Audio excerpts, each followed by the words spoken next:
projeto de lei número 10 de 2019, que tem a pretensão de proibir a ideologia de gênero no âmbito do sistema estadual de ensino. Vejam bem, a proposição foi protocolada na Assembleia Legislativa em 4 de fevereiro de 2019. Uma vez protocolado, lida no expediente, na sessão ordinária do dia 6/2/19, portanto, 2 dias após o protocolo, oportunidade em que recebeu despacho denegatório da presidência da mesa diretora, por considerá-lo manifestamente inconstitucional, quando essa presidência, quando essa mesa diretora tem dúvida da constitucionalidade ou não, a mesa recebe e a Procuradoria da Casa vai fazer essa análise. Quando a presidência observa que essa matéria é flagrantemente inconstitucional, a própria presidência da mesa diretora dá um despacho denegatório da matéria, impedindo a matéria de tramitar, o que aconteceu com essa determinada matéria.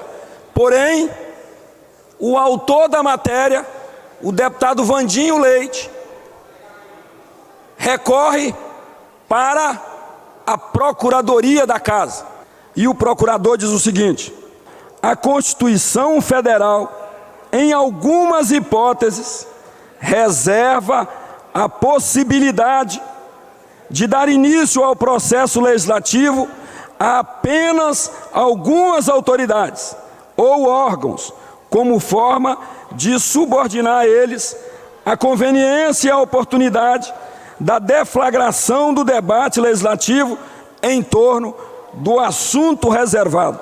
A Constituição do Estado do Espírito Santo, em simetria com a Constituição Federal e em consonância com a jurisprudência do Supremo Tribunal Federal, atribuiu competência privativa ao governador do Estado para propor leis sobre organização administrativa do Poder Executivo Estadual, bem como para dispor por decreto sobre a referida matéria, quando não implicar em aumento de despesa e em nem criação ou extinção de cargos públicos. O Plano Estadual de Educação de 2015, apresentado aqui pelo governo Paulo Artung, que tem vigência de 10 anos, e nós tivemos a oportunidade de apreciar esse plano, que são as regras para a educação do nosso Estado, que vale até 2025.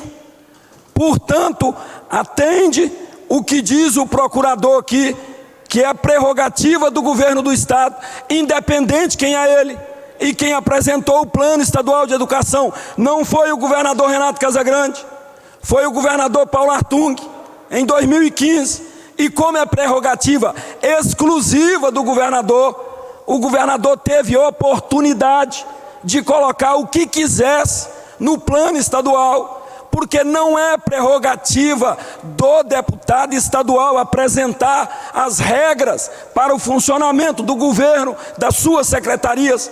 Nós tivemos a oportunidade de debater esse plano, e as emendas que nós apresentamos retirou daquele Plano Estadual de Educação toda e qualquer palavra de gênero, retirou do Plano Estadual de Educação. Portanto, a lei que predomina de 2015 a 2025 para efeito da educação do Estado, no âmbito do Estado do Espírito Santo, não consta uma palavra gênero, não consta. O projeto só vedava materiais eróticos e termos como esse, de ideologia de gênero, que é a questão de mostrar para as nossas crianças que elas não nascem nem menino nem menina. Nada a mais que isso. E sobre o Plano Estadual de Educação, não faz sentido algum. O Plano Estadual de Educação não colocou, porque os parlamentares não deixaram na época, o termo ideologia de gênero, mas também ele não veda. Por isso o objetivo desse projeto era de vedar para que isso não possa acontecer. Mas estarei vigilante aqui nessa casa, todos os dias, para que esse tipo de prática absurda não seja implantada aqui no Espírito Santo. A minha fala é no sentido também de todos aquelas que estiveram aqui e estão nos acompanhando ao longo dos anos, sobre meus posicionamentos claros a favor da família e, é claro, pela presença da presidente da Comissão de Educação pela segunda vez nesta casa. Ainda continua-se um debate, nem que eu tenha que protocolar essa matéria aqui todos os anos, para ser novamente debatida, mas também sabemos que tem um debate importante a nível nacional. Hoje, nós não temos um governo de esquerda no poder central do país. Por mais que o governo federal tenha erros e acertos, na minha opinião, mas nessas questões importantes em relação à família, o atual governo federal vai blindar o que estava em curso nesta nação. Eu fico extremamente feliz com o debate. Por mais que às vezes o debate aqui, ele é totalmente contraditório. Como é que pode, antes do governador entrar na votação, a matéria teve 2 votações aqui. Na primeira, 18-3. Na segunda, 19-2. Aí o governador entra pessoalmente, interferindo no voto dos deputados, e alguns deputados são do interior e precisam um pouco mais do governo, eu entendo isso, faz parte da democracia, não vou questionar isso. Já teve outros momentos que nessa casa eu fui aliado de governo, mas é verdade também que nunca fui contra aos meus princípios. Nunca fui e serei, porque deputado eu posso ser hoje, posso não ser amanhã. No mandato passado eu tive quase 90 mil votos e perdi a eleição de deputado federal, mas nunca fui contra os meus princípios daquilo que eu acredito. E esse é um ponto daquilo que eu acredito. Como família, como ser humano, como alguém que acha inadmissível um debate erótico com crianças e adolescentes, como alguém que tem uma base estruturada assim na família e na igreja e não tem problema nenhum de ser julgado por isso. Muito pelo contrário, tenho coragem para subir aqui e defender os meus posicionamentos. E nesse mandato, majoritariamente, as minhas decisões contra o governo do Estado. Esse ano e o ano que vem, a Assembleia vai ser movida por projetos políticos eleitorais. E digo isso porque nós, deputados, temos tido essa impressão de que alguns parlamentares que são candidatos em Vitória, na Serra ou em Cariacica, estão sempre trazendo matérias para essa casa para tirar proveito político. Então eu não sei se nós devemos apreciar as questões nesta casa pelo caminho da legalidade ou pelo caminho da possibilidade eleitoral. Quem entende educação sabe que no plano estadual de educação já não consta nada que ele colocou no projeto. Então esse projeto é como se fosse assim, não pode fazer aquilo que já não pode. É redundância, o projeto é inócuo, o projeto não tem sentido. Ele só está tramitando porque os deputados aqui, em comum acordo, que eu acho que nós temos até que revisar essa condição. Então nós precisamos fazer uma revisão, porque o projeto foi debatido aqui e, como inconstitucional, foi permitido que ele fosse debatido, como todos os projetos são. O capitão Jair Bolsonaro postou na rede social dele, está aí para os deputados. Está aqui, ó, Jair Bolsonaro. A AGU se manifesta sobre quem compete legislar sobre ideologia de gênero, sendo competência federal. Determinei ao MEC Comunicação, visando o princípio da proteção integral da criança, previsto na Constituição, preparar PL, que proíbe ideologia de gênero no ensino fundamental. Então até o presidente da República sabe, e postou na rede social dele, que essa matéria é matéria federal. Defendi o projeto que vedava a ideologia de gênero às nossas crianças e adolescentes no ensino capixaba. E aí eu acredito que foi o deputado que me antecedeu que falou que o grande responsável foi o governador Renato Casagrande. Agora a sociedade vai estar avaliando se o governador Renato Casagrande agiu certo ou agiu errado. E ele realmente vai fazer muitas visitas, que ele é um governador que ele visita as bases dele, está certo. Visita todas as bases, vai visitar lá a igreja católica do bairro do Ibis, onde a minha mãe professa a fé dela. Minha mãe é católica. Então ele vai visitar lá a igreja do Ibis lá e ele vai ouvir dos fiéis o que eles acharam sobre essa manifestação do governo dentro dessa casa. Porque pelo que nós achávamos, assim, pelo que a gente tinha visto, a vitória estava assegurada, mas o governo entrou com toda a força e tirou a vitória dos capixabas, não foi dos deputados. O governador Renato Casagrande tirou a vitória dos capixabas. O que o governo fez foi desmoralizar a família capixaba, impedindo que a ideologia de gênero fosse vetada permanentemente da vida dos nossos estudantes. Uma das conquistas mais importantes que nós tivemos no período foi o reconhecimento por parte do Estado brasileiro, por parte do Estado, não coloco aqui exclusivamente um viés de governo, por parte do Estado brasileiro, das chamadas diversidades. Os seres humanos, como Deus criou, são como as palmas da mão. São diferentes. Os dedos não são iguais. E a mão só tem força para conduzir o que ela precisa se todos esses iguais, esses diferentes estiverem juntos, porque a igualdade parte do princípio de que existem diferenças. Essa é a base da igualdade, o reconhecimento da diferença. E os setores que estavam insatisfeitos com os avanços conquistados pela diversidade, criaram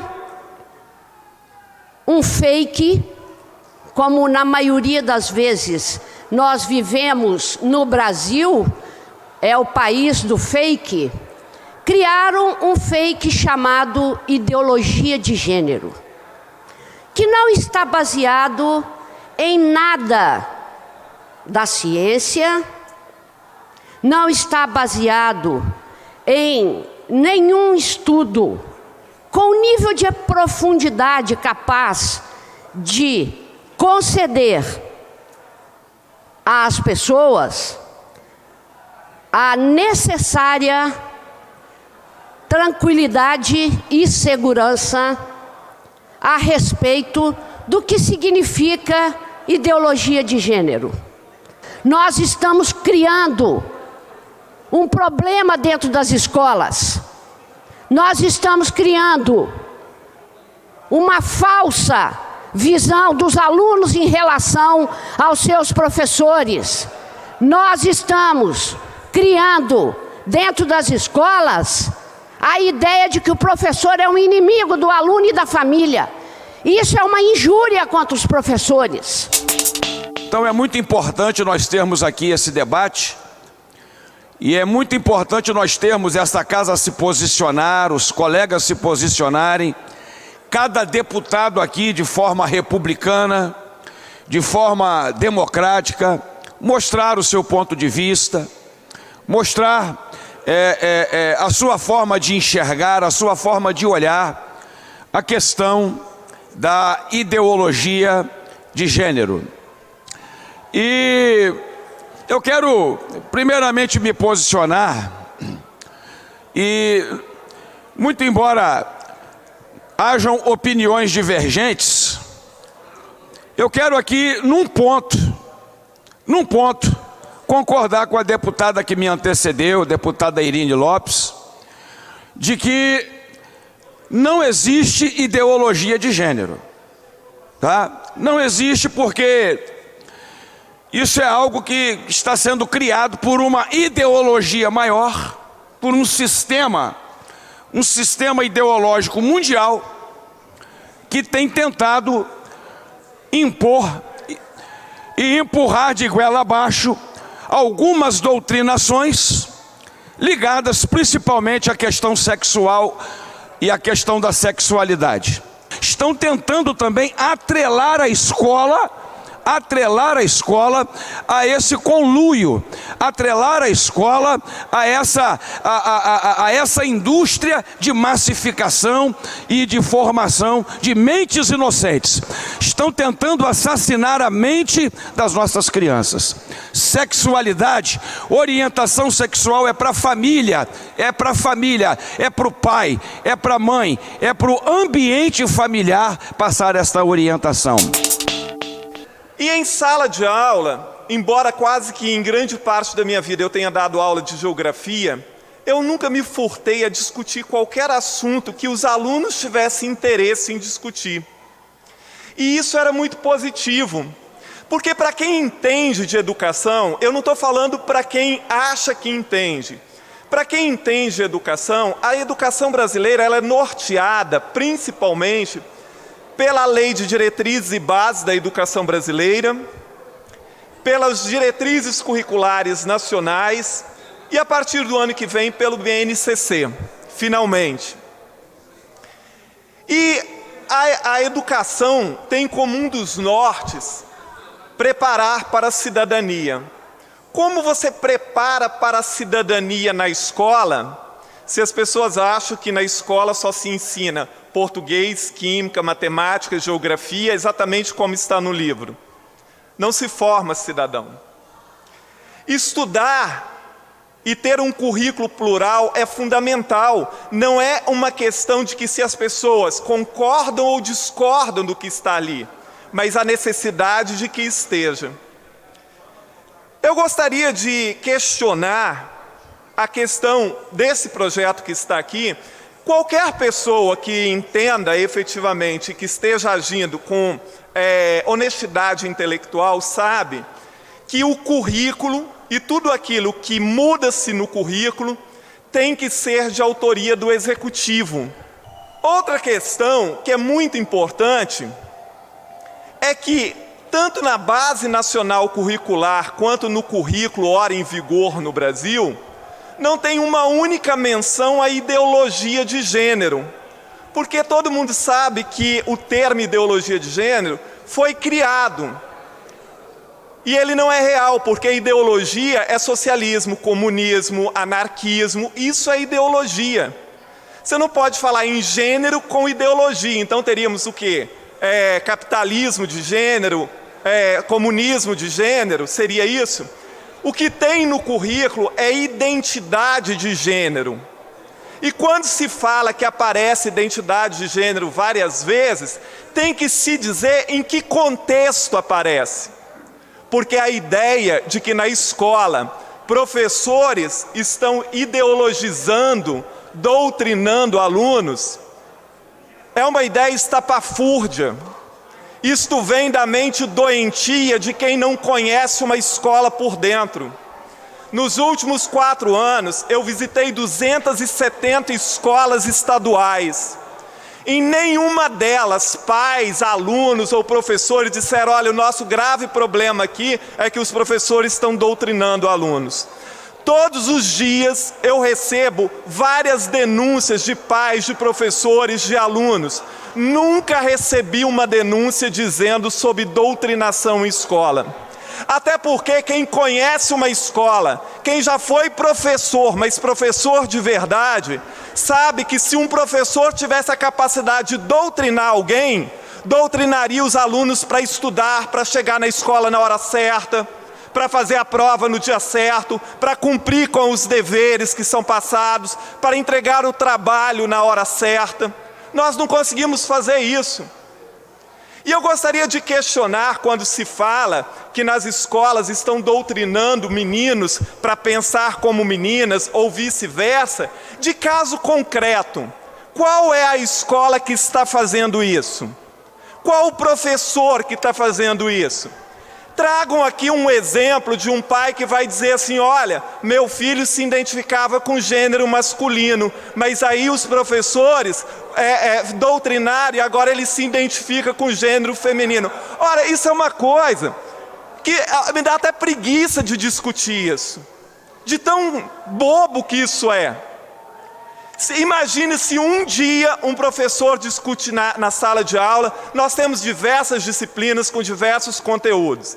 Imagine que se a identidade de gênero for discutida um dia numa aula de sociologia, numa aula de biologia, no final dessa aula o aluno vai nem lembrar mais o que foi discutido. Quanto mais isso ser algo tão ameaçador para as crianças e para os jovens, que vai conseguir transformar a sexualidade deles. Mas o texto constitucional, senhor presidente, é claro. E ele diz lá no artigo 24 da Constituição Federal, a Carta Magna de 88, promulgada e que completou 31 anos recentemente. Artigo 24. Compete à União, aos Estados e ao Distrito Federal legislar concorrentemente. E para o público que está em casa nos assistindo, o que é concorrentemente? Quando o artigo 24 da Constituição Federal diz que a competência é concorrente, significa que a União pode legislar, mas que os Estados também podem legislar. E prosseguindo na análise do texto constitucional, artigo 24, ele diz lá no inciso 9, compete à União, aos Estados e ao Distrito Federal legislar concorrentemente sobre, inciso 9, educação. Vou repetir, senhor presidente. Compete à União, aos Estados e ao Distrito Federal legislar concorrentemente sobre educação, cultura, ensino, desporto, ciência, tecnologia, pesquisa, desenvolvimento e inovação. Então, o inciso 9, ele traz a garantia do parlamento estadual legislar sobre determinada matéria. É competência concorrente. Essa Assembleia tem legitimidade para agir. Ela age em nome do povo capixaba, em nome da soberania dos 4 milhões de capixabas. A Constituição Federal e a Constituição Estadual assim nos garante. E ela prossegue, a Constituição vai além. Ela diz no inciso 15, compete aos estados legislar sobre proteção à infância e à juventude. Ora, o texto constitucional nos dá esse direito como parlamentar. Os 30 parlamentares dessa casa, homens e mulheres honrados, legitimados pelo voto dos 4 milhões de capixabas, têm competência sim para legislar sobre o assunto. Porque a Constituição Federal outorgou-lhes esse direito, que na verdade é um direito-dever, não é somente um direito, é um dever do legislador que está aqui, que ocupa o assento nesse parlamento.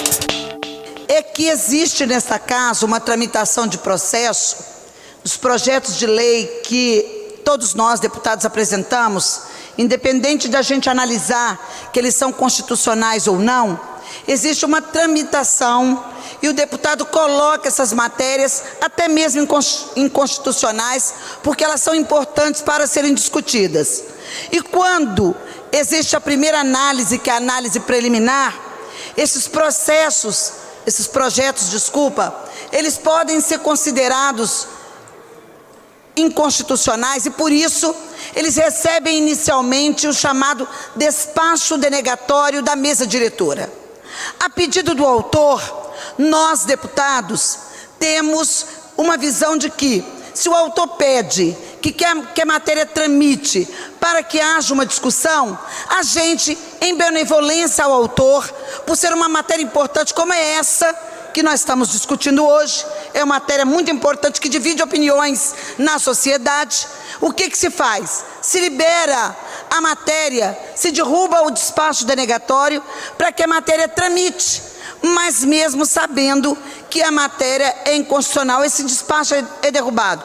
Acontece que nós não esperávamos, infelizmente, que fosse criar um cavalo de batalha, porque todos nós sabíamos que a matéria já tinha sido considerada por 3 procuradores efetivos dessa casa. Eles não têm que atender deputado A e nem B, eles são efetivos. Eles fizeram um concurso.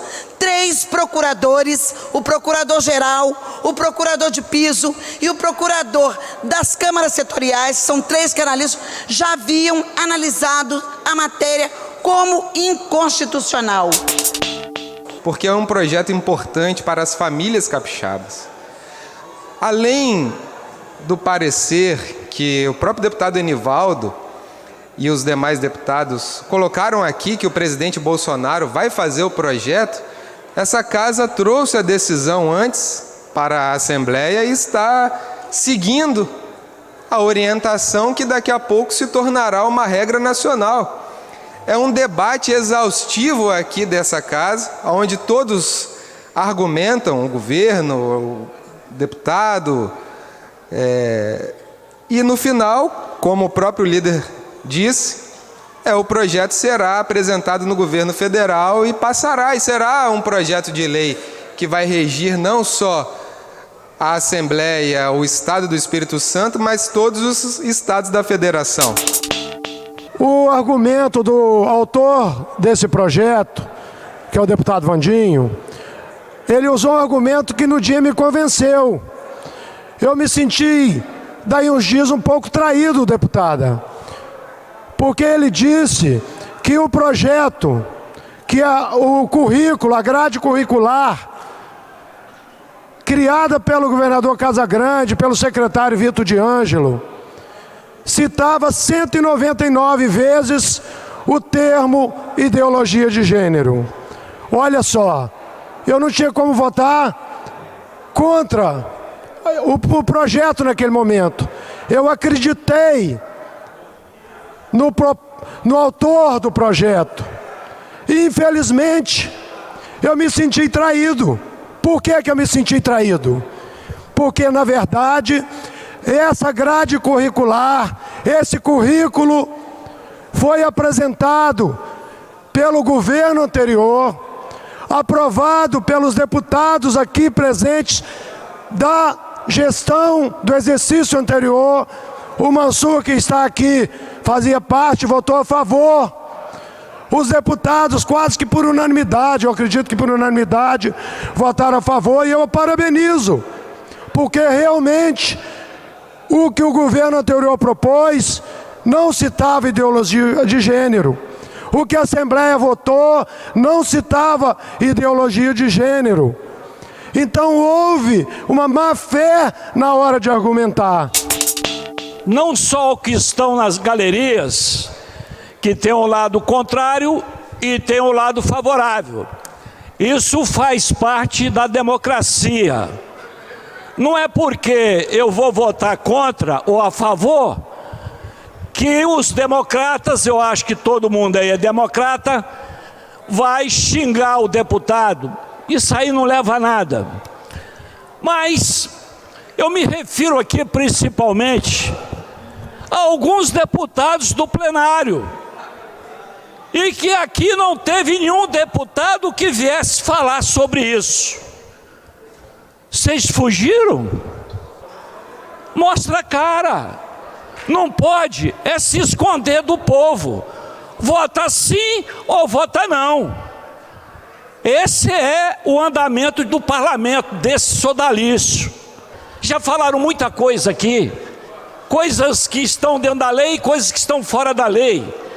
E eu, desde que estou aqui, desde a época de Paulo Artung, desde a época de Zé Inácio, desde a época de Renato, agora Renato novamente, que eu vejo em votações importantes como essa, não é à toa que a galeria está cheia, que o governo, até mesmo por não ser irresponsável, até mesmo por poder dar valor ao projeto, porque no meu entendimento, como um projeto é um projeto que tem uma discussão onde pessoas são favoráveis e pessoas são contra, mas um quantitativo razoável, não é à toa que a galeria está cheia.